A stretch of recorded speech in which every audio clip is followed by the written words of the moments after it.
तो चलिए बच्चों, हम लोग शुरू करते हैं। मनोवैज्ञानिक विकारों का वर्गीकरण। मनोवैज्ञानिक विकार अध्याय 4 का जो कि सेकंड पार्ट है। तो मनोवैज्ञानिक विकारों का वर्गीकरण समझने से पहले अगर हम समझना चाहें कि वर्गीकरण का क्या मतलब होता है, तो देखिए वर्गीकरण क्या है। बहुत जगह आपने ये पढ़ा हुआ है। जब बहुत सारे वस्तुओं को, बहुत सारे तथ्यों को, है ना, बहुत सारे आंकड़ों को हमें एक साथ समझने के लिए रखना होता है, तो हम उन्हें सारणीबद्ध कर देते हैं, है ना। एक से जैसे जो तथ्य हैं, जिनके गुण विशेषताएं एक जैसी हैं, उन्हें हम एक समूह में रख देते हैं, और दूसरे गुण धर्म वाली जो विशेषताओं वाली जो तत्व या आंकड़े होते हैं, तथ्य होते हैं, उनको हम दूसरे किसी अन्य समूह में रख देते हैं। इस प्रकार से हमारा एक वर्गीकरण किया जाता है। तो ऐसा ही वर्गीकरण हम मनोवैज्ञानिक विकारों में भी करते हैं। तो मनोवैज्ञानिक विकारों के वर्गीकरण से क्या तात्पर्य होता है? मनोवैज्ञानिक विकारों के वर्गीकरण से तात्पर्य होता है ऐसे मानसिक रोगों का हम इसमें वर्गीकरण करते हैं जिनके गुणों में क्या होती है, समानता होती है। देखने में उनके गुण एक जैसे दिखाई देते हैं, उन्हें हम एक ही श्रेणी में रख देते हैं। और जिनमें अलग गुण दिखाई देंगे, उन रोगों को हम अलग श्रेणी में रखेंगे। तो इस आधार पे क्या होता है कि मनोवैज्ञानिक आपस में मानसिक रोगों के बारे में आसानी से, बहुत सरलता से, सही सही ढंग से संचार कर सकते हैं, संप्रेषण कर सकते हैं। किसी समस्या विशेष के बारे में पता कर सकते हैं। यदि कोई व्यक्ति को मानसिक रोग है लेकिन वो समझ में नहीं आ रहा कैसा रोग है, तो उसको हम उस कैटेगरी से, वो जो हमने समूह बनाए हैं, उन समूहों से हम उसकी तुलना करेंगे, और उन लक्षणों की तुलना करके हम पता कर लेंगे कि भैया ये इस समूह का है, इसका अर्थ ये इस प्रकार की बीमारी हो सकती है, इस प्रकार का रोग हो सकता है। उसी आधार पर फिर उस रोग का कारण पता किया जाएगा, उसका निदान किया जाएगा, उसका निवारण किया जाएगा।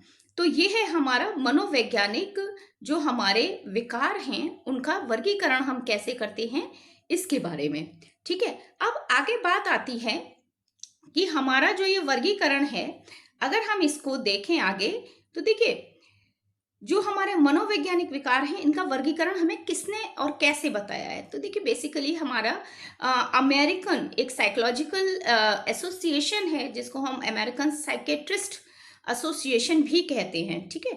अमेरिकन साइकेट्रिस्ट एसोसिएशन एक ये पूरा तंत्र है, एक संस्था है, एक एसोसिएशन, संगठन है, जो कि सभी जितने भी इसमें साइकेट्रिस्ट हैं और जितने भी साइकोलॉजिस्ट हैं उसमें शामिल रहते हैं, उसके सदस्य होते हैं।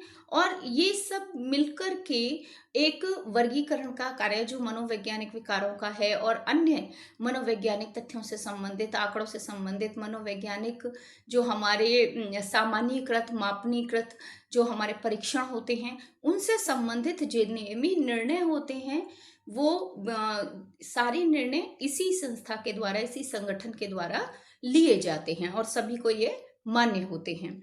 ठीक है। तो अमेरिकन साइकेट्रिक जो एसोसिएशन है, उसने ही सबसे पहले मनोवैज्ञानिक विकारों का वर्गीकरण किया था, और इस वर्गीकरण को नाम दिया गया डीएसएम वर्गीकरण। डीएसएम वर्गीकरण जो था, इसका अर्थ लिया गया था पहले डिफरेंशियल स्टैटिस्टिकल मैनुअल, बाद में किया गया डायग्नोस्टिक। डायग्नोस्टिक मीन्स निदान, एंड स्टैटिस्टिकल और आंकड़ों के आधार पर उसका जो मैनुअल है ऑफ मेंटल डिजीज, उसमें मेंटल डिजीज भी डाला गया। मानसिक रोगों का ये एक मैनुअल है। स्टैटिस्टिकली इसमें पता किया जाता है उन रोगों के बारे में। स्टैटिस्टिकली का मतलब है कि जो पूरे विश्व में इसके आंकड़े इकट्ठे किए जाते हैं, और उन आंकड़ों के आधार पर उनके लक्षणों, उनके कारणों, उनके निवारण, इन सब का जो है पूर्णतया अध्ययन करके इसको तैयार किया गया है और किया जाता है इसमें संशोधन बार बार। तो डीएसएम 4 का क्या मतलब है कि जो सबसे पहला डीएसएम था ना, उसके बाद भी डीएसएम सेकंड, फिर डीएसएम थर्ड, संशोधन हो होकर हमारे डीएसएम जो है वो नए संशोधित प्रकाशित होते रहे। इनमें से जो इस समय वर्तमान में सबसे ज्यादा महत्वपूर्ण ढंग से कार्यरत है, वह है हमारा डीएसएम 4। इसीलिए आज की डेट में अगर हम कहें कि वर्तमान में मनोवैज्ञानिक विकारों का वर्गीकरण किस तरह के आंकड़ों के आधार पर है या किस नियमावली के आधार पर है, तो वो डीएसएम 4 के आधार पर है। ठीक है, समझ में आ रहा है? तो ये हमारा जो अमेरिकन साइकेट्रिक एसोसिएशन है, इसने जो मैनुअल बनाया है, अब अगर इसके बारे में थोड़ा सा अगर हम जानना चाहते हैं तो हम समझ सकते हैं कि इसका जो सबसे पहला संस्करण बना था ना, जो सबसे पहला संस्करण बना था, वो हमारा संस्करण जो है वो हमारा DSM-1 1952 में हुआ था। ठीक है, पहला संस्करण जो प्रकाशित हुआ वो था DSM-1, और ये कब प्रकाशित हुआ? 1952 में हुआ। बहुविकल्पीय प्रश्नों के रूप में ये क्वेश्चंस पूछ लिए जाते हैं। इसके बाद जो इसका चौथा संस्करण आया, उसके बाद सेकंड थर्ड आते रहे, लेकिन आज की डेट में जो वर्तमान में है चौथा संस्करण, वो 1994 में 1994 में आया था, और 1994 से यह अभी तक लागू है। हालांकि अब इसी में दोबारा संशोधन भी हुआ है, जिसे हम टेक्स्ट रिवीजन कहते हैं, जिसमें थोड़े बहुत चेंजेस किए गए, और इसको हम कहते हैं DSM-4 TR। TR यानी टेक्स्ट रिवीजन। ठीक है, यानी इसमें थोड़े बहुत ही चेंजेस हैं, ज्यादा चेंजेस नहीं है। तो ये DSM-4 ही है, बट उसका थोड़ा सा आप कह लीजिए कि उसका दोबारा से रिवाइज्ड वर्जन है, उसको रिवाइज किया है, उसको दोबारा से थोड़ा सा हल्का सा संशोधित किया उसमें, और फिर उसके बाद उसको प्रकाशित किया गया। इसका प्रकाशन कब हुआ है? इसका प्रकाशन 2000 में हुआ है, 2000 में हुआ है, सन 2000 में। अब इसके अंदर है क्या क्या? तो अगर इसकी बात करते हैं तो देखिए, इसमें मानसिक विकृतियों को हमने दिखाया हुआ है। DSM-4 में हमारे मानसिक विकृतियों की बात होती है, मेंटल डिसऑर्डर्स की बात होती है, जो मानसिक रोग हैं उनकी बात होती है, जिनके बारे में हमने पिछले वीडियो में समझा था। क्या होती हैं मानसिक विकृतियां या मानसिक रोग? वैसे रोग होते हैं जो कि असामान्य व्यवहार प्रदर्शित करते हैं। सामान्य व्यवहार जो कि एक समाज में अनुकूलतम व्यवहार माना जाता है, उससे अलग हटकर उनका व्यवहार होता है, जिसे लोग सामान्य नहीं कहेंगे, असामान्य कहेंगे, जो दुष्क्रियात्मक है, जो खतरनाक है अपने लिए भी दूसरों के लिए भी। ऐसे व्यवहार की स्थिति में हम उसे विकृति का नाम देंगे, मानसिक विकृति। तो ये जो व्यवहार है, इसको हमारे DSM-4 में कैसे परिभाषित किया गया है? तो इसको परिभाषित किया गया है कि एक ऐसा व्यवहार परक मनोवैज्ञानिक पैटर्न है। मानसिक विकृति क्या है? मानसिक विकृति एक व्यवहार परक मनोवैज्ञानिक पैटर्न है, जो क्या करता है? व्यक्ति में तकलीफ उत्पन्न करता है। ठीक है, अब व्यक्ति में तकलीफ उत्पन्न करता है मतलब उसको खुद को भी इसमें तकलीफ हो रही है, उसको खुद को भी इसमें पीड़ा महसूस हो रही है, पीड़ा हो रही है उसको भी, है ना।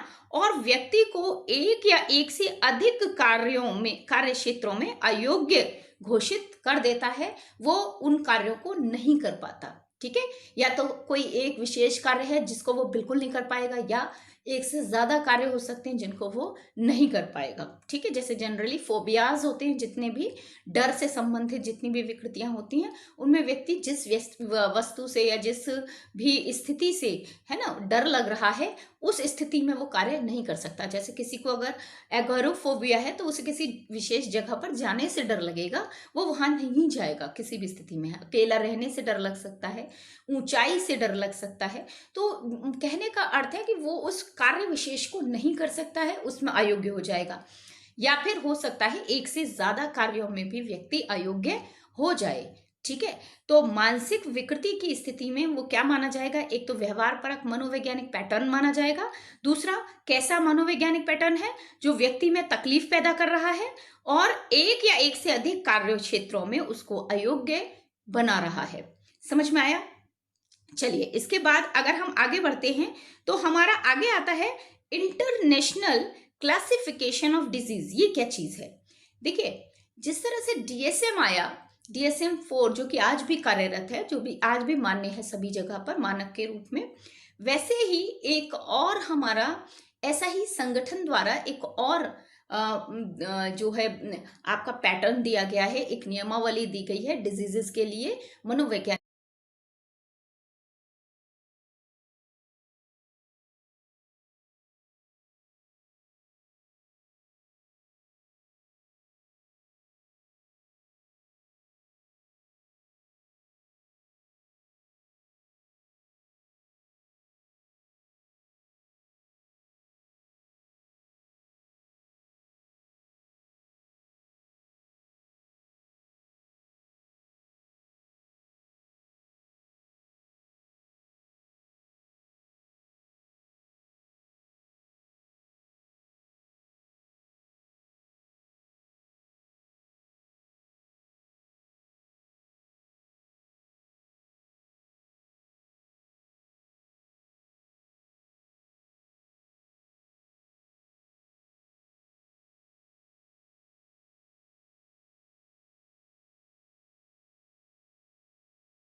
तो आइए अब देखते हैं कि चिंता विकृतियां कितने प्रकार की हो सकती हैं। ठीक है, तो चिंता विकृतियों में सबसे पहले आती है हमारी अगोराफोबिया सहित चिंता विकृति।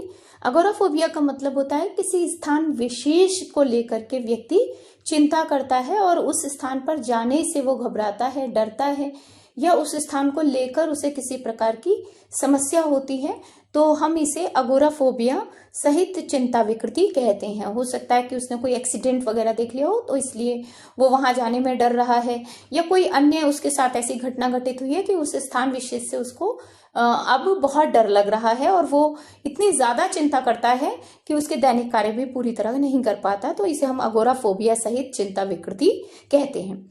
इसके अतिरिक्त अगर हम अगोराफोबिया रहित चिंता विकृति, ये हमारा दूसरी तरह की चिंता विकृति है जिसमें अगोराफोबिया नहीं है, यानी किसी स्थान को लेकर डर नहीं है। ठीक है, बस कहीं जाने से ही डर है, जैसे हवाई जहाज में बैठने का डर हो सकता है, ठीक है, कभी ट्रेन में बैठने का डर हो सकता है। मतलब किसी व्यक्ति विशेष के लिए वो डिपेंड करता है कि उसे किस प्रकार के सदमे की स्थिति का सामना करना पड़ा है जिसकी वजह से उसको ये डर लग रहा है। तो ऐसी स्थिति में जो चिंताएं होती हैं उसे हम एंजाइटी डिसऑर्डर चिंता विकृति कहेंगे, अगोराफोबिया सहित नहीं, रहित। ठीक है ना, क्योंकि अगर सहित होगा तो उसमें स्थान की भी बात होगी। विशिष्ट फोबिया वो होते हैं स्पेसिफिक, जो किसी विशेष वस्तु से जिनके प्रति हमें डर होता है, जैसे कि किसी को बिजली कड़कने का डर हो सकता है, किसी को जीव जंतुओं से डर हो सकता है, मकड़ी से डर हो सकता है, बिच्छू से डर हो सकता है, सांप से डर हो सकता है, बिल्ली से, कुत्ते से डर हो सकता है। तो ये सब स्पेसिफिक फोबियाज के अंतर्गत आते हैं। सामाजिक फोबिया, लोगों से मिलने जुलने का डर, डर लगता है कि लोगों से मिलेंगे तो लोग हमारे बारे में क्या सोचेंगे, या कहीं हम जा रहे हैं तो डर लग रहा है कि लोग हमारे बारे में क्या राय रखते हैं, लोग क्या सोच रहे हैं, लोग हमें ही देख रहे हैं। इस तरह की बातें अगर व्यक्ति बार बार सोच रहा है, उसके बारे में चिंता कर रहा है और आवश्यकता से अधिक चिंता कर रहा है, तो ये भी एक सामाजिक फोबिया कहलाएगा। इसके अलावा इसमें एक और विकृति आती है चिंता विकृति के अंतर्गत, वो है मनोग्रस्तता बाध्यता विकृति। ये एक बहुत बड़ी चिंता विकृति का उदाहरण है। ऑब्सेसिव कंपल्सिव डिसऑर्डर, जिसको हम OCD भी कहते हैं। इसको नॉर्मली हम लोग एक नाम से और जानते हैं, शॉर्ट में कर देते हैं OCD। तो OCD जो होता है हमारा बेसिकली वो है हमारा एक ऐसा डिसऑर्डर है जिसके अंदर व्यक्ति अपनी चिंताओं से बचने के लिए किसी कार्य को बार बार करता है।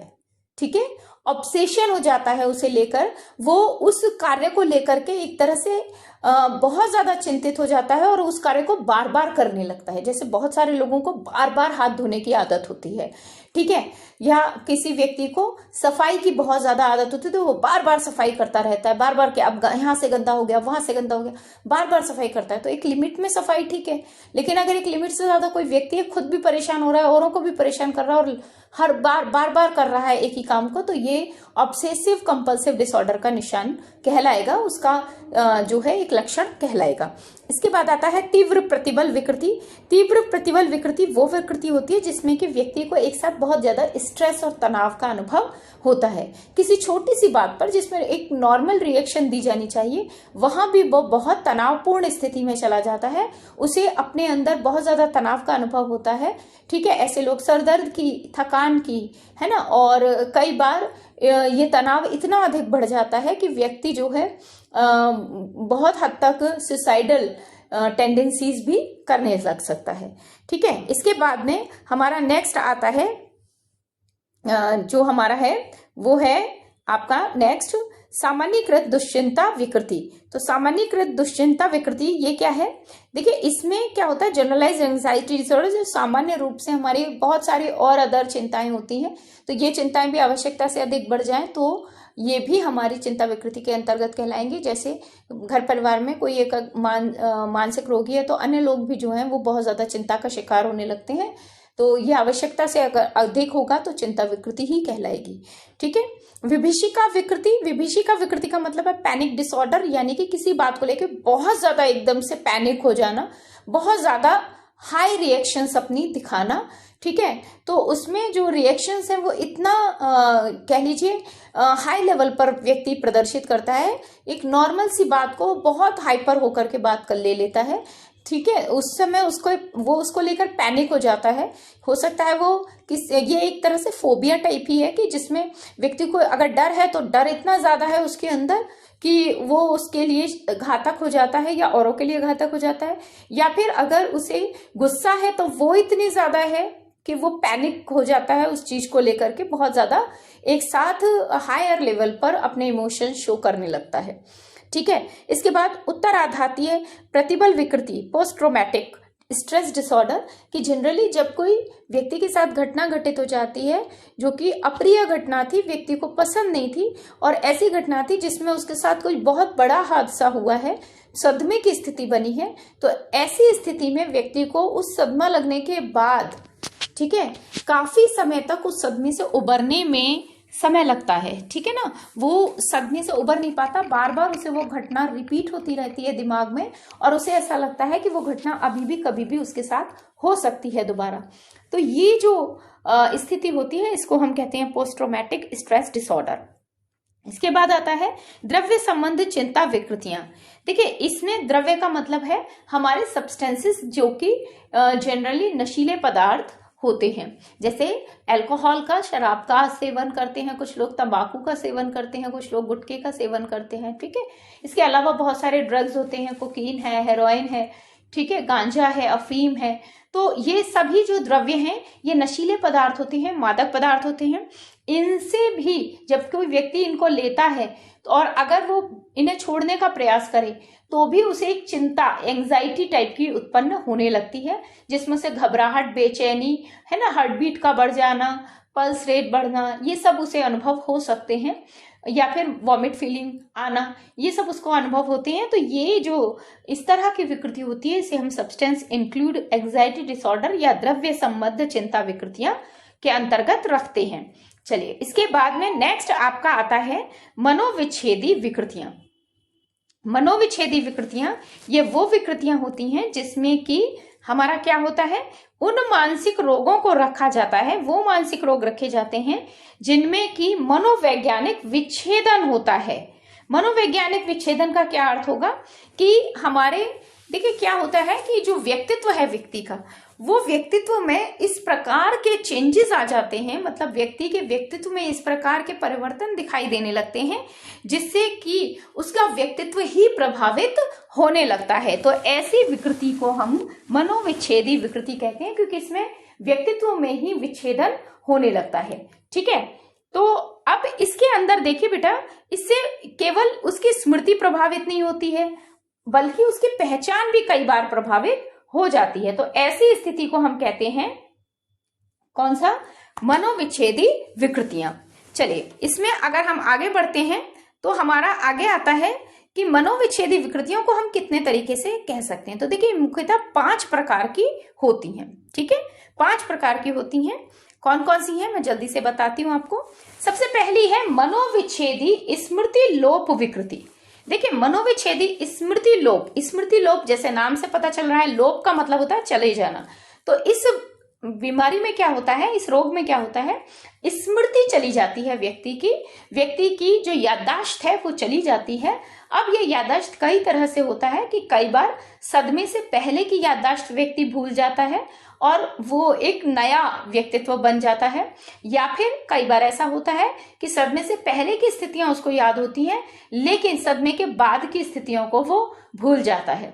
कई बार ऐसा होता है कि व्यक्ति अपने, है ना, व्यक्तित्व के दौरान जो उसके आयु है उस आयु वर्ग में या उसकी जो अवस्थाएं विकास की थी उनमें से किसी अवस्था में अटक जाता है और वहीं उसकी स्मृति रुक जाती है और उससे आगे की चीजें भी वो भूल जाता है कि आगे उसके साथ जो भी रिलेशंस थे या जो भी उसके साथ हुआ था घटनाएं, वो सब वो भूल जाता है।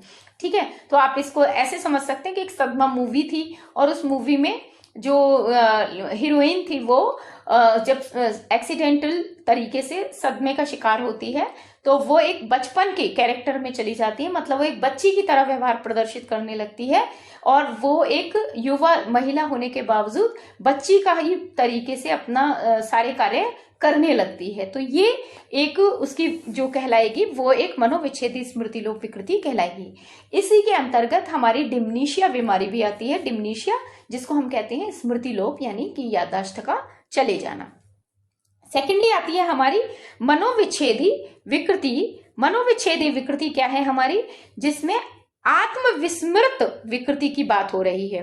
देखिए आत्मविस्मृत में क्या होता है कि व्यक्ति जो है वो खुद को भूल जाता है, ठीक है।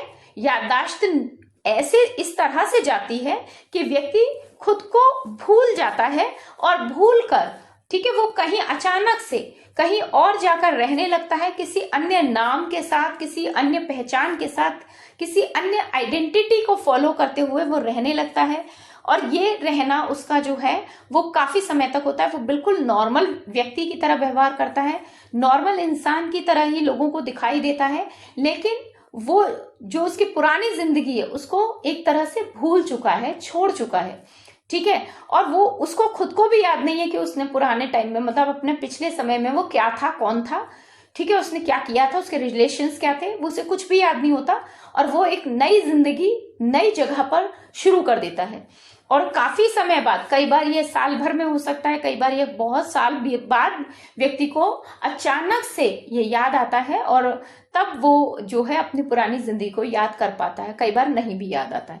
तो ये जो है मनोविच्छेदी आत्मविस्मृति विकृति कहलाती है, ठीक है। इसके अलावा जो है हमारी नेक्स्ट आती है बहुव्यक्तित्व विकृति। बहुव्यक्तित्व विकृति मतलब इसका अर्थ होता है बहुव्यक्तित्व यानी एक ही व्यक्ति के अंदर बहुत सारे व्यक्तित्व समाये रहते हैं।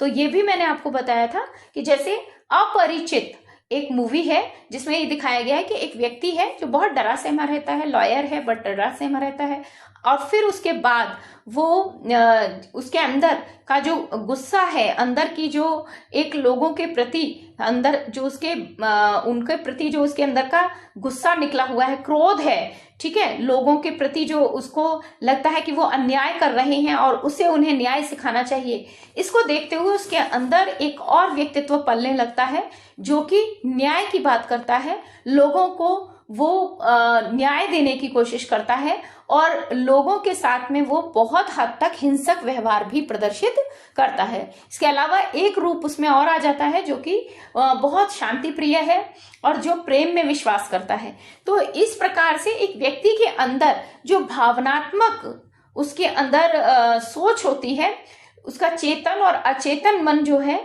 तो उनके अंदर के द्वंद्व की वजह से, जो मानसिक द्वंद्व है उसकी वजह से उसके कई रूप अंदर ही अंदर बन जाते हैं, नए व्यक्तित्व बन जाते हैं। और कई बार ऐसा होता है कि व्यक्तित्व एक दूसरे को नहीं जानते कि एक व्यक्ति के अंदर कितने व्यक्तित्व हैं और वो एक दूसरे से भिन्न होते हैं बिल्कुल।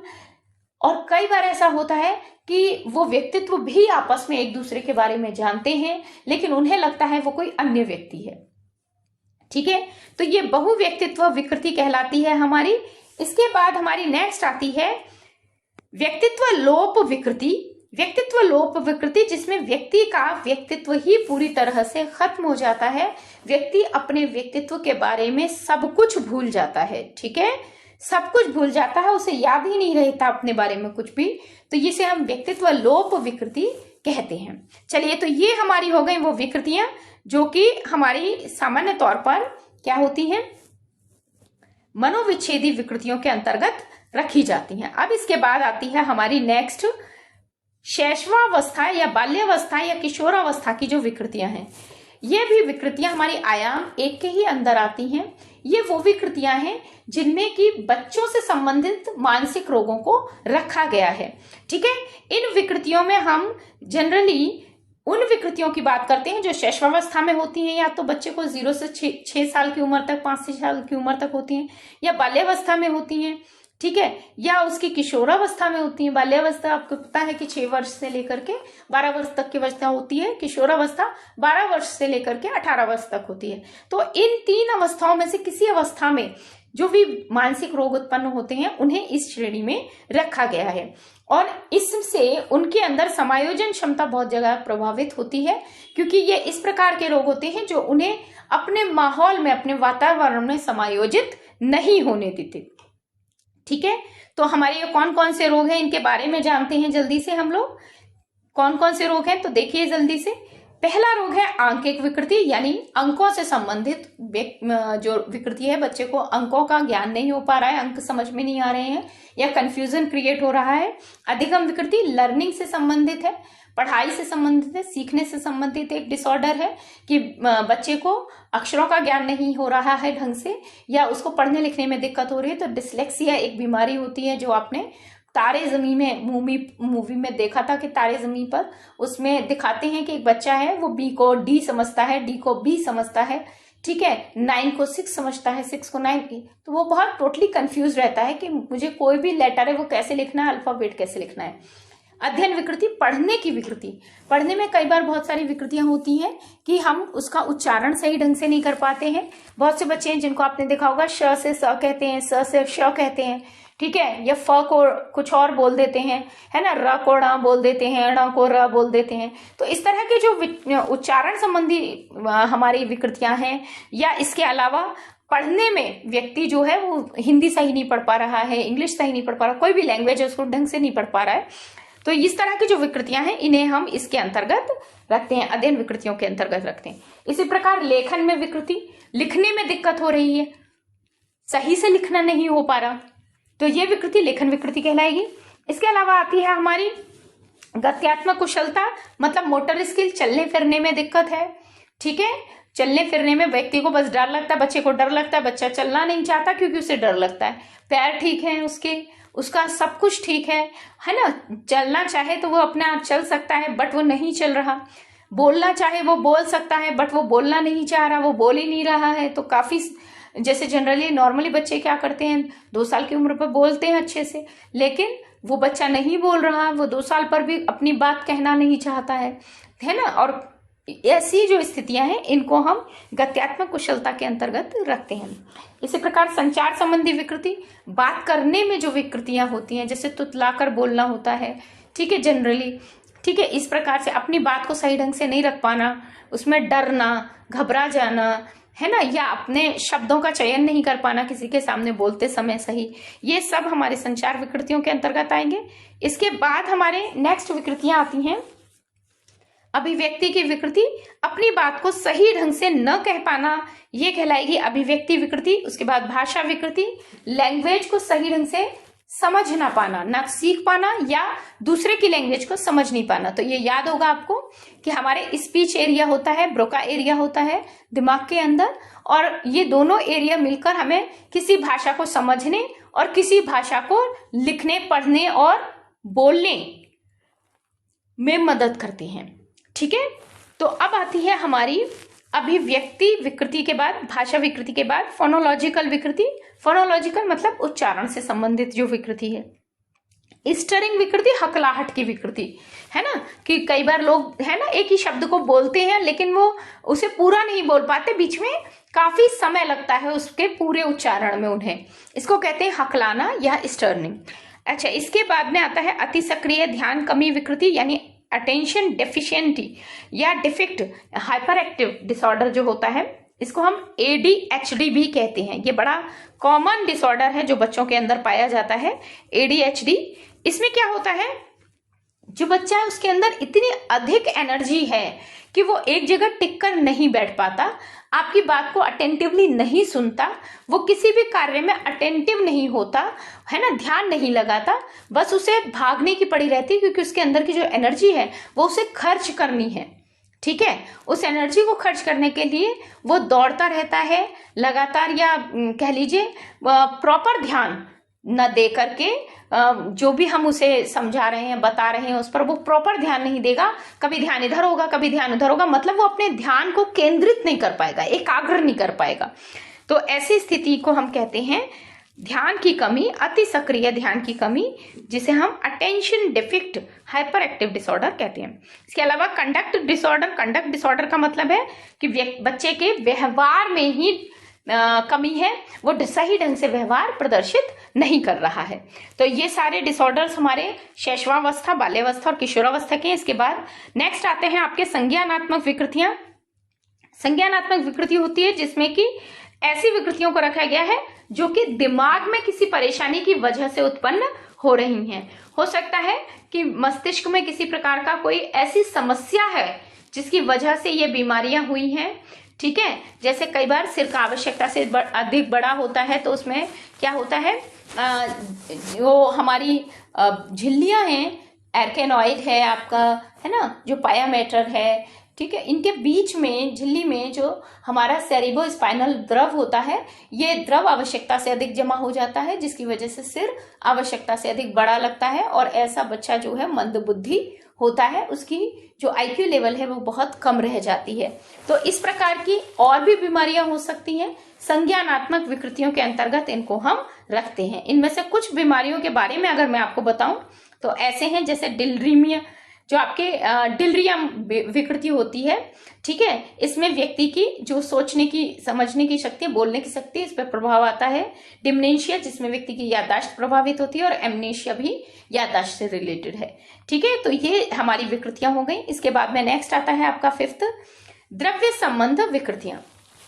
द्रव्य संबंध विकृतियों में हम उन विकृतियों को रखते हैं जो कि द्रव्य से संबंधित है। द्रव्य से संबंधित है मतलब हमारी ये विकृतियां हैं अल्कोहल, अफीम, कोकीन जैसे कोई भी अगर ड्रग्स लिए जा रहे हैं तो उनसे संबंधित हैं। अब ये कई तरह से हो सकती हैं, व्यक्ति उन्हें लेता है, लेने के बाद जो परेशानियां पैदा होती हैं, जो रोग पैदा होते हैं, बिना लेने, मतलब अगर उसने उनको छोड़ने की कोशिश की तो क्योंकि उनकी आदत हो चुकी है, लत पड़ चुकी है, अतः वो छोड़ने पर भी बहुत ज्यादा प्रभावित करते हैं व्यक्ति के व्यक्तित्व को, उसके दिमाग को, मस्तिष्क पर बुरा प्रभाव डालते हैं, शरीर पर बुरा प्रभाव डालते हैं। तो ये भी हमारी जो है द्रव्य संबंधी विकृतियों के अंतर्गत आता है। ठीक है, ऐसे लोग जो होते हैं उनका सामाजिक समायोजन भी नहीं होता, समाज में भी वो घुल मिलकर लोगों से नहीं रह पाते हैं। इसके बाद में नेक्स्ट आता है हमारा, तो इसमें 3 तरह के हमारे हो गए। नशीले पदार्थ का उपयोग विकृति, कि अगर हम नशीले पदार्थ उपयोग कर रहे हैं तो नशीले पदार्थों के उपयोग से संबंधित विकृति।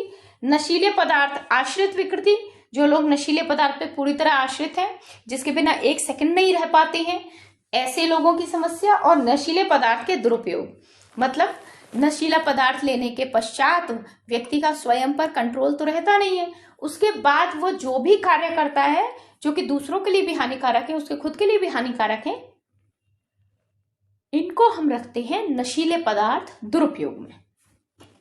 उसके बाद नेक्स्ट आता है आपका मनोविदालिता एवं अन्य मनोविक्षिप्त विकृतियां। देखिए, मनोविदालिता का मतलब होता है शिजोफ्रेनिया। शिजोफ्रेनिया एक प्रकार का रोग है जो भ्रम से, ठीक है, किससे रिलेटेड है, भ्रम से रिलेटेड है, विभ्रम से रिलेटेड है। इसमें व्यक्ति को इल्यूजन्स होते हैं, हाँ, और हेलुसिनेशंस होते हैं। हेलुसिनेशंस मीन्स उसे कहीं इधर उधर से आवाजें सुनाई देती रहती हैं, या व्यक्ति दिखाई दे सकता है, श्रवण संबंधी हेलुसिनेशन हो सकता है, विजुअल हेलुसिनेशन, कोई व्यक्ति खड़ा हुआ दिखाई दे सकता है सामने, ठीक है, इस तरह का उसे विभ्रम होता है। ठीक है, और इल्यूजन्स भी होते हैं, भ्रम भी होते हैं। भ्रम का अर्थ है कि उद्दीपक सामने होगा, कोई चीज उसे दिख रही है, बट जैसे लोग बातें कर रहे हैं और उसको लग रहा है कि लोग सिर्फ उसी के बारे में बातें कर रहे हैं और उसी के साथ कुछ गलत करना चाहते हैं। ठीक है, और दूसरा आपका विभ्रम होता है कि लोग हैं नहीं बट उसको दिख रहे हैं और उसको ऐसा लग रहा है कि वो लोग उसके साथ कुछ गलत करना चाहते हैं।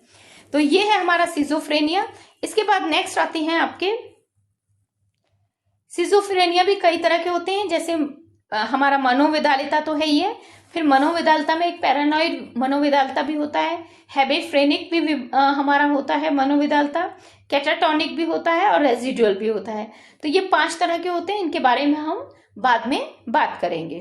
ठीक है, इसी तरीके से हमारी मन स्थिति विकृतियां होती हैं, जिन्हें हम मूड डिसऑर्डर कहते हैं। ये हमारे संवेगों से जुड़ी हुई विकृतियां हैं, इमोशंस को प्रभावित करने वाली विकृतियां हैं।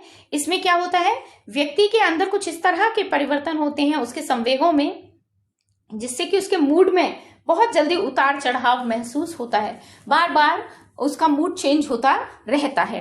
ठीक है, ये एक ध्रुवीय विकृति भी होती है इसमें और द्विध्रुवीय विकृति भी होती है।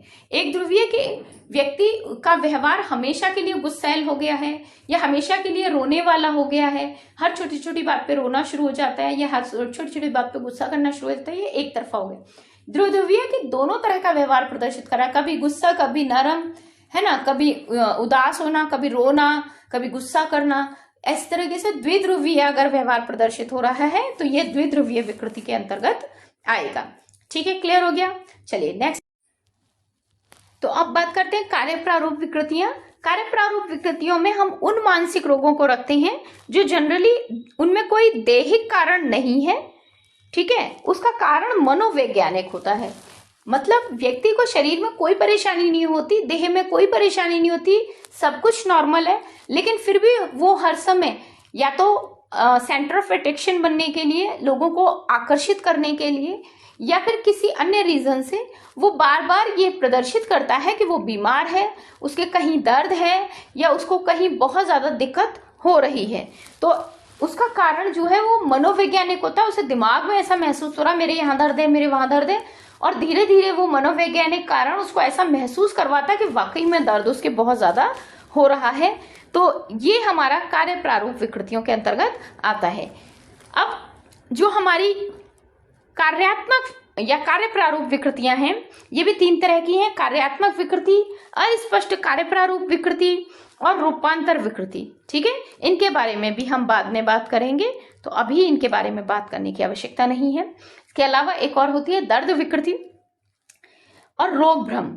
ठीक है, रोग भ्रम मतलब व्यक्ति को अपने अंदर किसी ना किसी रोग का भ्रम बना रहता है कि मुझे कुछ ना कुछ बीमारी है और मैं जल्दी मरने वाला हूं या मरने वाली हूं और मुझे अभी इस रोग से बचाया नहीं जा सकता, जबकि उसे कोई भी रोग नहीं होता। तो इस प्रकार को हम बीमारी को हम कहते हैं रोग भ्रम, मानसिक रोग। ठीक है, इसके बाद नेक्स्ट आते हैं आपके मनोविच्छेदी विकृतियां। इनके बारे में भी हमने थोड़ी सी बात की थी। मनोविच्छेदी, जिसमें व्यक्तित्व का विच्छेदन हो जाता है, व्यक्तित्व अब जो वास्तविक व्यक्तित्व है वो ना दिखाई देकर कुछ व्यक्तित्व में परिवर्तन दिखाई देने लगते हैं, तो इसको कहते हैं मनोविच्छेदी विकृतियां।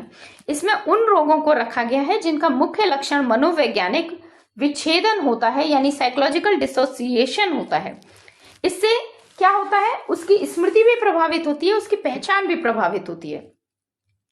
उसके बाद नेक्स्ट आता है आपका, ठीक है, ये चीज यहां पर हो जाती है। उसके बाद हमारा नेक्स्ट आती है क्या कि मनोविच्छेदी विकृतियां कितने तरह की हैं। तो ये हमने अभी पहले भी पढ़ा कि मनोविच्छेदी विकृतियां एमनेशिया यानी कि याददाश्त खो देना, आत्मविस्मृति की खुद को कुछ समय के लिए भूलकर कहीं और जाकर नया जीवन शुरू कर देना, पहचान विकृति अपनी ही पहचान को प्रभावित करना, अपनी पहचान को न समझ पाना कि हम कौन हैं, क्या हैं, ये सब न जान पाना, व्यक्तित्व का ही लोप कर देना, अपने व्यक्तित्व को खत्म करके कोई नया व्यक्तित्व धारण कर लेना, या अपने बारे में ये भूल जाना कि हम कौन हैं। और बहुव्यक्तित्व, एक से अधिक व्यक्तित्व एक ही व्यक्ति के अंदर प्रदर्शित होना, ये हमारे इसके अंतर्गत आते हैं। इनके बारे में शॉर्ट में मैंने अभी आपको थोड़ा थोड़ा बताया है। चलिए नेक्स्ट, इसके बाद हमारी 10वीं आती है विकृति कृत्रिम विकृतियां। कृत्रिम विकृतियों में ये लगभग वैसे ही है कार्य प्रारूप विकृति कि व्यक्ति जो है उसको कोई परेशानी नहीं है, लेकिन वो बार बार ये प्रदर्शित कर रहा है कि उसे कोई परेशानी है। देखिए, कार्य प्रारूप में क्या होता है, व्यक्ति प्रदर्शित कर रहा होता है परेशानी को, और धीरे धीरे क्योंकि वो बार बार उस पर फोकस कर रहा है, धीरे धीरे उसका दिमाग भी उसे ये सोचने पे मजबूर करने लगता है कि हाँ वाकई में उसके दर्द हो रहा है, उसे वो दर्द महसूस होने लगता है। जबकि कृत्रिम विकृतियों में व्यक्ति को कुछ भी परेशानी नहीं हो रही है, लेकिन फिर भी उसे ऐसा लग रहा है कि मैं किसी रोग का शिकार हूं और मेरे अंदर कोई ना कोई ऐसी परेशानी है जिसकी वजह से मैं बीमार हूं। ठीक है, तो लोगों को मुझ पर ध्यान देना चाहिए। ठीक है, तो ये हमारी कृत्रिम विकृति और अवशिष्ट कृत्रिम विकृति, 2 प्रकार की ये विकृति होती है। उसके बाद नेक्स्ट आती है लैंगिक लिंग पहचान विकृति। लैंगिक विकृति या लिंग पहचान विकृति को हम कहते हैं, ये वो विकृति है जिसमें व्यक्ति जो है लैंगिक रूप से, ठीक है, अपनी इच्छा जो है उसको लेकर के भ्रमित रहता है। तो इसको हम कहते हैं लैंगिक इच्छा विकृति, कि व्यक्ति को अपने लिंग को लेकर ही कंफ्यूजन है कि जिस जेंडर में उसका जन्म है वो उसी जेंडर में रहे या दूसरे जेंडर को बिलोंग करे। नेक्स्ट आता है आपका लैंगिक उत्तेजना विकृति। लैंगिक उत्तेजना विकृति में क्या होता है, व्यक्ति लिंग संबंधी कार्यों को लेकर बहुत ज्यादा उत्तेजित रहता है है ना, उन कार्यों के प्रति वो इतना ज्यादा उत्तेजित रहता है कि वो कार्य वो बार बार करना पसंद करता है। इसके बाद नेक्स्ट आता है लैंगिक दुष्क्रियात्मक, यानी किसी भी प्रकार का लिंग संबंधी गलत हरकत करना, ये दुष्क्रियात्मक के अंतर्गत आता है।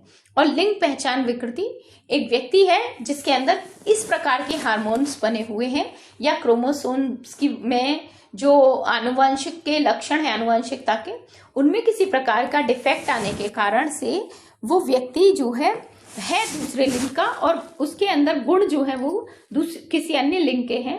तो ऐसी स्थिति में व्यक्ति अपने लिंग परिवर्तन पर ध्यान देता है, लिंग परिवर्तन करता है और लिंग से अपनी पहचान बनाता है। इसको हम लिंग पहचान विकृति कहते हैं। ठीक है, उसके बाद नेक्स्ट आता है आपका भक्षण विकृतियां। भक्षण विकृतियां ये वो विकृतियां हैं जिसमें कि व्यक्ति जो है खाने से संबंधित किसी मानसिक बीमारी से पीड़ित होता है। इसमें सबसे पहले हमारी आ रही है एनोरेक्सिया नर्वोसा। एनोरेक्सिया नर्वोसा ये जो बीमारी है, इसके अंदर क्या होता है कि व्यक्ति को जो मतलब भूखे रहने की आदत होती है, क्योंकि उसे ऐसा डर बैठ जाता है कि अगर उसने कुछ भी खाया तो उसका वेट बढ़ जाएगा, वो ज्यादा वेट गेन कर लेगा, इसीलिए वो आवश्यकता से अधिक डाइटिंग करते हैं, खाना खाने से बचते हैं। उसके बाद नेक्स्ट आता है बुलिमिया नर्वोसा। बुलिमिया नर्वोसा जैसे इसका उल्टा है, इसमें व्यक्ति खाना नहीं खाता है, फिर खाना एक साथ खाता है। ठीक है, अपनी कमी को पूरा करने के लिए एक साथ वो खाना खाता है और एक साथ खाना खाने के बाद उसे अचानक से ये डर लगता है कि उसने बहुत ज्यादा खा लिया है और ये अब खाना उसको नुकसान पहुंचाएगा, उसका वेट बढ़ाएगा, उसका फैट बढ़ा देगा, इसलिए उसे उस खाने को वॉमिट कर देना चाहिए या किसी भी तरह से वो खाना अपने शरीर से बाहर निकाल देना चाहिए ताकि वो उसके शरीर को हानि ना पहुंचा सके, उसे मोटा ना बना सके। ठीक है, और इसी की तरह तीसरी है अस्पष्ट भक्षण विकृति, यानी क्या खा रहे हैं और उससे क्या फायदे होंगे स्वास्थ्य के लिए, वो स्वास्थ्यवर्धक है या नहीं, ये सब बिना सोचे कुछ भी खा लेना, ये अस्पष्ट भक्षण विकृति के अंतर्गत आता है। चलिए नेक्स्ट आती है हमारी नींद विकृति। नींद विकृतियों में दो तरह की नींद विकृति है, डायसोम्नियास और पैरासोम्नियास। दोनों विकृतियों में हम नींद कम आना या नींद बहुत ज्यादा आना, एक स्थिति होती है अनिद्रा की स्थिति कि व्यक्ति को नींद ही नहीं आ रही है, कितना भी थका होने के बावजूद उसे नींद नहीं आ रही है। दूसरी स्थिति है नींद हद से ज्यादा आ रही है, इतनी ज्यादा आ रही है कि व्यक्ति अपने डेली के काम भी नहीं कर पा रहा ढंग से। इसके अलावा फिर नेक्स्ट आती है आपकी आवेग नियंत्रण विकृतियां। इन विकृतियों में हम उन रोगों को रखते हैं जिसमें व्यक्ति का व्यवहार न केवल अनुपयुक्त बल्कि स्वयं के नियंत्रण से भी बाहर होता है। जैसे इसके अंतर्गत हमारी और भी बहुत तरह के मानसिक रोग आते हैं, जैसे अंतरदायिक विस्फोटक विकृतियां, इंटरमिटेंट एक्सप्लोसिव डिसऑर्डर की अचानक से व्यक्ति का गुस्सा इतना तीव्र हो जाता है कि वो ये भूल जाता है कि गुस्से में वो कोई विशेष कदम गलत उठा रहा है। ठीक है, अचानक से उसको बहुत तेज गुस्सा आता है। जैसे जनरली बहुत सारे लोग होते हैं जिनको बहुत तेज गुस्सा आता है, तो वो ये नहीं देखते कि उनके आसपास क्या चीज है, बस उठाकर उन्हें फेंकना होता है, चाहे उससे किसी के चोट लग जाए, चाहे किसी प्रकार की समस्या हो जाए। ऐसी चोरियोन्माद, क्लैप्टोमेनिया, ये होता है चोरी को लेकर के। कुछ लोग होते हैं चाहे वो कितना भी उनके पास धन हो, लेकिन उन्हें कुछ चुराने की आदत होती है और वो छोटी छोटी चीजों को चोरी करने के लिए बाध्य हो जाते हैं। जब तक वो चोरी नहीं करते हैं उनके अंदर एक प्रकार की चिंता, घबराहट, एक अकुलाहट, व्याकुलता बनी रहती है। अग्नियोन्माद, ये वो लोग होते हैं जिन्हें आग लगाने में बड़ा मजा आता है, तो वो कहीं भी आग लगाने में, मतलब माचिस की तीली से आग लगाना उनके लिए बहुत बड़ा एक एक्साइटमेंट होता है, तो वो उसके लिए हमेशा तैयार रहते हैं और व्याकुलता होती है जब तक वो आग ना लगा लें। रोगात्मक जुआ, रोगात्मक जुआ में व्यक्ति को एक मानसिक बीमारी होती है जुआ खेलने की। जुआ आप सभी जानते हैं कि जिसमें पैसे की बोली लगा करके या पैसे के उस पर ताश के पत्तों के साथ खेल खेला जाता है। तो इस प्रकार के गेम्स को खेलने की उनको एक लत लग जाती है कि जब तक वो गेम वो न खेलें तब तक उनको चैन नहीं पड़ता, ठीक है, या उनके अंदर की अकुलाहट खत्म नहीं होती। बाल नोचना गुस्सा प्रदर्शित करने के लिए या अपना किसी भी उस संवेग को प्रदर्शित करने के लिए वो बाल नोचते हैं, तो ये भी एक प्रकार का मानसिक रोग होता है। चलिए, इसके बाद नेक्स्ट आता है समायोजन विकृतियां। ये वो विकृतियां हैं जिनमें की जिंदगी की जो बहुत ज्यादा मेजर स्ट्रेस वाली प्रॉब्लम्स है, उनमें सामवेगिक समायोजन, व्यवहारिक समायोजन नहीं बन पाता। लोगों से सही व्यवहार नहीं कर पाता है व्यक्ति, ना ही अपने संवेगों का सही नियंत्रण कर पाता है और संवेगों का सही प्रदर्शन लोगों के सामने कर पाता है। इससे आगे आपका लास्ट जो हमारा आता है वो आपका आता है 16वीं, क्योंकि हमने पढ़ा था कि आयाम में 1 में 16 तरह के मानसिक रोगों को रखा गया है। तो 16वां जो रोग है वो है हमारा सामान्य मेडिकल अवस्थाओं के कारण उत्पन्न जो मानसिक विकृतियां होती हैं, जैसे किसी दवाई के वजह से या उसके ओवरडोज की वजह से, या उस 2-3 दवाइयां हमने एक साथ ली और उनकी आपसी रिएक्शन की वजह से अगर किसी प्रकार का कोई मानसिक रोग उत्पन्न होता है तो उन्हें हम इस श्रेणी में रखते हैं। चलिए, तो ये सब हो गई हमारी आयाम 1 के अंतर्गत आने वाली मानसिक बीमारियां या मानसिक रोग। इसके अलावा हमारा और आता है, ये है अन्य अवस्थाएं जिन पर नैदानिक ध्यान दिया जा सकता है। और भी 16 तरह के तो रोग हैं, इसमें आयाम 1 में एक और चीज जोड़ी गई है, वो है कि ऐसी भी और कोई अवस्था हो सकती है जो इनसे भी परे है। इन 16 तरह की बीमारियों से भी अलग हटकर कोई परेशानी, कोई अवस्था ऐसी हो सकती है, तो उनको अगर हमें डॉक्टरी इलाज के द्वारा ठीक करना, ऐसा लगता है कि वो डॉक्टरी इलाज से ठीक हो सकती हैं, तो उन्हें हम इस अवस्था में रखते हैं, इस जो है पॉइंट के अंतर्गत रखते हैं। इस श्रेणी के अंतर्गत रखी वाले जो मानसिक बीमारियां होती हैं वो मानसिक बीमारी नॉर्मली नहीं लगती, लेकिन कभी कभी वो गंभीरता उनकी बढ़ जाने के कारण मानसिक रोग की तरह दिखाई देने लगती हैं। जैसे पहली है हमारी संबंधात्मक समस्या, जिसमें संबंधों को लेकर के व्यक्ति को समस्या होती है, रिश्ते नातों को लेकर के वो परेशान रहता है, ठीक है। इसके बाद नेक्स्ट आती है आपकी दुरुपयोग संबंधी समस्या की, जो अभी हमने पहले भी बात की थी, किसी भी प्रकार का कोई नशीला पदार्थ या मादक पदार्थ खाने से संबंधित जो समस्या होती हैं, मानसिक रोग होते हैं, उन्हें इस श्रेणी के अंतर्गत रखते हैं। इसके बाद नेक्स्ट आते हैं बिछड़ने के कारण जो समस्याएं होती हैं, जैसे आपस में बिछड़ गए, जैसे किसी की मृत्यु हो गई, तो जो अगर मान लीजिए कई बार संतान इतनी ज्यादा मोह करती है, इतना ज्यादा अटैच्ड होती है कि वो एक मानसिक बीमारी का शिकार हो जाते हैं। वो हर समय ये स्वीकार करते हैं कि उनके साथ अभी भी वो रह रहे हैं, अभी भी उपस्थित हैं जो उनके प्रियजन हैं, और इस वजह से वो एक मानसिक रोग का शिकार बनते चले जाते हैं। इसी तरह व्यवसायिक समस्याएं भी हो सकती हैं। व्यवसाय के क्षेत्र में भी व्यक्ति को बहुत तरह की मानसिक बीमारियां हो सकती हैं। धार्मिक समस्याएं हो सकती हैं, धर्म को लेकर व्यक्ति को बहुत सारी समस्याएं हो सकती हैं।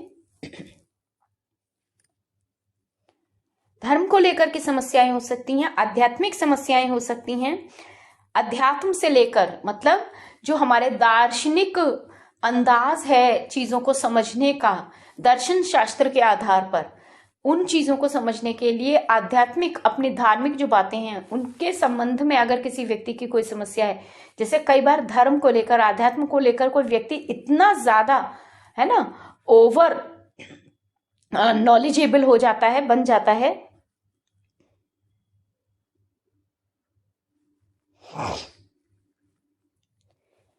तो धर्म को लेकर भी समस्या हो गई है ना, आध्यात्म को लेकर भी, मतलब व्यक्ति के आध्यात्म को लेकर, आध्यात्म मतलब तो सभी समझते हैं, ठीक है, कि अपने धर्म से संबंधित जो ईश्वर को, जैसे धर्म हमारा कोई भी ईश्वर को तो सब मानते हैं, तो जो ईश्वर से संबंधित हमारी विचारधारा है इसे हम आध्यात्मिक बात कहेंगे तो कोई अपने ईश्वर से संबंधित विचारधारा को लेके इतना पजेसिव है, इतना अधिकृत उसको कर रखा है, अधिकार में अपने ले रखा है कि वो किसी अन्य व्यक्ति द्वारा उस ईश्वर को न मानना गलत मानता है, तो ऐसी स्थिति की में भी वो एक मानसिक रोगी माना जाएगा। वो लोगों को जबरदस्ती अपने धर्म या अपने अध्यात्म को स्वीकारने के लिए बाध्य कर रहा है। इसके अलावा अंतरवैयक्तिक संघर्ष समस्या, जिसमें कि लोगों के आपसी व्यवहार में, आपसी रिश्तों में किसी प्रकार की कोई समस्या होती है, उसकी वजह से अगर मानसिक रोग बनता है तो हम इस श्रेणी में उसको रखते हैं। चलिए, इसके बाद नेक्स्ट आपका आता है आयाम सेकंड, व्यक्तित्व विकृतियां और मानसिक मंदता। तो जो हमारा आयाम सेकंड है, इसके अंतर्गत हमने व्यक्तित्व संबंधी विकृतियों को रखा हुआ है। जो हमने आयाम एक में भी विकृतियां पढ़ी थी, कुछ विकृतियां वही हैं, ठीक है। इसके अलावा मानसिक मंदता यानी कि मेंटल रिटार्डेशन, व्यक्ति की बुद्धि का मंद होना, सामान्य बुद्धि से कम होना, ये कहलाता है मानसिक मंदता। तो जो मानसिक मंदता है उसको भी हम आयाम सेकंड के अंतर्गत रखते हैं। तो मानसिक मंदता मतलब कोई बच्चा जो है बचपन में उसकी जब आईक्यू लेवल देखी जाती है, तो अगर सामान्य बच्चों की तुलना में उसकी आईक्यू लेवल कम है तो ऐसी स्थिति में वो मानसिक रूप से मंद बुद्धि कहलाएगा। अब ये जो विकृतियां हैं, इन विकृतियों में भी हमारी कुछ विशेष विकृतियां हैं जिनको हम जल्दी से समझते हैं। एक है कुसमायोजन आधारित व्यक्तित्व विकृति। जो ऐसा व्यक्ति होता है उसे समायोजन करने में बहुत कठिनाई होती है, तो वो आसानी से समायोजन नहीं करता, बल्कि वो अपनी एक अलग नीति पे चलता है, अलग एक तरीके से चलता है और लोगों के लिए जो है उस तरीके का इस्तेमाल करने के लिए बाध्य करता है उनको। मानसिक मंदता विकृति में वो बच्चे आते हैं या वो लोग आते हैं जिनकी बुद्धि लब्धि आईक्यू लेवल जो है वो सामान्य बुद्धि लब्धि 90 से कम होता है। सामान्यतः 80 से 90 भी हम बहुत ज्यादा मंद बुद्धि की श्रेणी में नहीं रखेंगे, मानसिक मंदता की श्रेणी में नहीं रखेंगे। 70 से कम, एपीए के अकॉर्डिंग 70 से कम अगर किसी व्यक्ति की बुद्धि लब्धि है तो वह मानसिक मंदता की श्रेणी में आएगा। इसके बाद हमारा थर्ड आयाम आता है सामान्य चिकित्सीय अवस्था, जिसमें हम उन सभी चिकित्सीय समस्याओं की बात करते हैं जिनसे मानसिक रोग उत्पन्न होते हैं। यानी यहाँ किसकी बात हो रही है? मनोवैज्ञानिक रोगों के उत्पन्न होने के कारणों की बात हो रही है कि किस कारण से कौन सा रोग उत्पन्न होता है। चलिए नेक्स्ट, इसके बाद में हमारा आता है आयाम 4। आयाम 4 है हमारा मनोसामाजिक एवं पर्यावरणीय अवस्था। तो चौथे आयाम में हमारा उन कारकों पर विचार किया जाता है जो पिछले कई वर्षों से व्यक्ति के लिए एक समस्या बने हुए हैं, ठीक है। अब जैसा कि नाम से स्पष्ट है, उसके आसपास के पर्यावरण में ही वो समस्याएं होंगी। या तो लोगों से व्यवहार सही नहीं है, लोगों का उसके प्रति व्यवहार सही नहीं है, या उसका परसेप्शन है, नजरिया है, वो इस तरह का है कि उसको लोगों के बारे में भ्रम जाल है, एक भ्रम है कि लोग उसके बारे में गलत सोच रहे हैं, गलत धारणाएं बना रहे हैं। तो ऐसी स्थिति में व्यक्ति मानसिक रोगी होगा। इसके अलावा आयाम 5 की बात करते हैं तो यहां आता है आपका कार्यों का संपूर्ण मूल्यांकन। इस क्षेत्र में 3 जो है महत्वपूर्ण क्षेत्र भागों की बात हुई है।